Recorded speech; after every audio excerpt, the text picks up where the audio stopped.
Farah Hannoun for MMA Junkie alongside the man who saved the day, who will be stepping in to face Islam Makhachev for the lightweight title, UFC featherweight champion Alexander the Great Volkanovski. Alex, when they called you, how long did it take you to accept? Man, I accepted pretty quickly. Obviously, it's an opportunity. I know a lot of people in this situation would have a good think about it and probably not take it, but for me, it's I look at it as opportunity, and just makes again, high risk, high reward. It's as easy as that. That's why I thought it was the right decision, and I didn't want to wait till January. That was too long. I was sitting there talking to the UFC, and I'm like, man, I don't want to wait this long. I was doing my head in for a while, and then this come up. I'm like, all right, let's do it. It seemed like Ilia Topuria was the fight January. So how much into kind of training camp or training were you when you got the call for Islam? I mean, training camp, I wasn't in training camp, but I mean, I'm always training. I'm training all year round. I'm pretty professional. Obviously, as soon as I was able to from the surgery, I was making sure I was easing back into it, and I had a holiday here and there, but I mean, I was training the whole time. I'm always training. As I said, I'm a professional. But yeah, I just did not expect to be there. I was expecting to get into camp, or at least start camp November. But luckily, I can't keep myself out of the gym, where I'm at least in there, quite a few sessions a week. So that's why I can do this. That's why I can take these fights.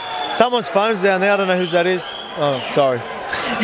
So initially you were projecting UFC 300 as a potential rematch with Islam Makhachev, so maybe the Trilogy at UFC 300, is that an idea? Well, yeah, there you go. I guess it's gonna be up to him. I obviously plan on going out there, and I want to get the finish as well. And I know this is why I really wanted to take it as well, because I don't know, he's talking about moving up and all that. He doesn't like the weight cut. So I was thinking, what if I can't ever get this rematch? You know what I mean? So that's why I felt like this is an opportunity that I needed to take, just in case it doesn't happen. You know what I mean? For my legacy, it needs to happen. So we'll do that. And if he chooses to stay around, and then we'll do that. But at the end of the day, I need this one for me, right? I need this win back, and I want to do it in wild fashion. So there's pretty much no questions, especially coming off 12 days. The first fight was so close. What do you feel like kind of edged it for him? What do you feel like you maybe did wrong? Well, there's a few things. Obviously, I showed him a lot of respect, which he deserves that respect. But I mean, I could have backed myself a little bit earlier, where this time, at least I got to figure that out, because now it's perfect time, and I can't afford to show him that respect. You know what I mean? I need to go out there and I need to go for the finish. I want to go there and finish him. Obviously, I feel like I can go the 5 rounds anyway, but let's not even worry about that. Let's go out there and really set a statement, which is going to be massive for the legacy, and that'll get people talking. That's what I want. It seems like a lot of people believe he underestimated you in the first fight. Do you believe that as well? I don't, it depends. I know that he would have trained hard. Maybe I underestimated him, but I guarantee you he trained.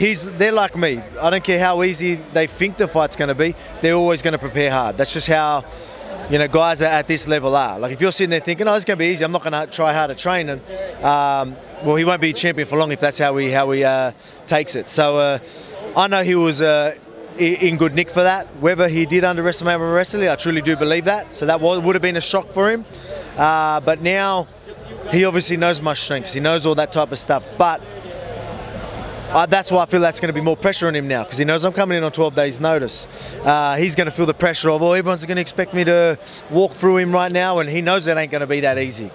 So I guarantee you he's got a lot of pressure on him, and he's struggling with all this. With me, again, I still got a lot to lose, but there's no pressure on me. I'm not letting there be any pressure. I've got a job to do, and I'm just going to stick to it.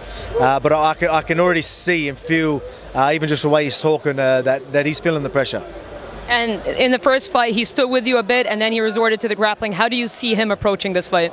Well, I guarantee he's going to try and grapple again. You know what I mean? Because I plan on putting heavy hands and knees and kicks and whatnot on him, and I think he's going to think his best bet is to try and slow me down and try and obviously take it to later rounds, or because I haven't had this camp, hope that I slow down, but I don't slow down.